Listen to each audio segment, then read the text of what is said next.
രായമംഗലം പേരയ്ക്കാട് മഹാദേവ ക്ഷേത്രത്തിൽ കൊടിമരം സ്ഥിരമായി സ്ഥാപിക്കുന്നതിനുള്ള പ്രാരംഭ പ്രവർത്തനങ്ങൾക്ക് തുടക്കം കുറിച്ചു. തന്ത്രി തരണനല്ലൂർ കിടങ്ങശ്ശേരി രാമൻ നമ്പൂതിരി ചടങ്ങുകൾക്ക് മുഖ്യ കാർമ്മികത്വം വഹിച്ചു. തുടർന്ന് നടന്ന ഘോഷയാത്രയിൽ നൂറുകണക്കിന് ഭക്തജനങ്ങൾ പങ്കെടുത്തു.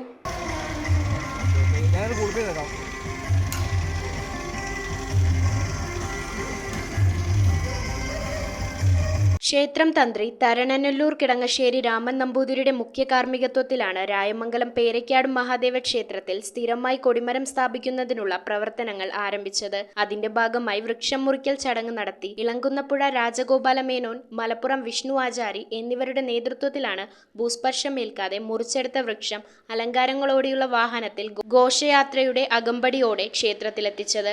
ഘോഷയാത്രയിൽ നൂറുകണക്കിന് ഭക്തജനങ്ങൾ പങ്കെടുത്തു. നെറ്റിപ്പട്ടം കെട്ടിയ ഗജവീരൻ, വാദ്യമേളങ്ങൾ, കാവടിയാട്ടം, പുരാണവേഷങ്ങൾ എന്നിവ ഘോഷയാത്രയിൽ ഉടനീളം അണിനിരന്നു. ഭക്തജനങ്ങൾക്ക് ഒരു മനുഷ്യായുസിൽ നടക്കുന്ന അപൂർവ ചടങ്ങുകളിലൊന്നാണ് ക്ഷേത്രങ്ങളിലേക്കുള്ള കൊടിമര പ്രതിഷ്ഠയെന്നും കൂട്ടുമഠം പേരയ്ക്കാട് ദേവസ്വം ട്രസ്റ്റ് രക്ഷാധികാരി NP Shyamkumar Namboothiri, president Ashok Kumar, secretary Sreejith P Nair, treasurer Somasundaran Nair എന്നിവർ വ്യക്തമാക്കി. News bureau, Perumbavoor. 3.5 വർഷം മുൻപ് അവളുടെ ആഗ്രഹത്തിന് ഇതുപോലൊരു ലെറ്റർ ഞാൻ കൊടുത്തു.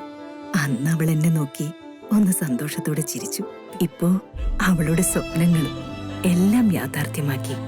സ്വപ്നങ്ങളെ യാഥാർത്ഥ്യമാക്കി MBITS എഞ്ചിനീയറിംഗ് കോളേജ്, കോതമംഗലം.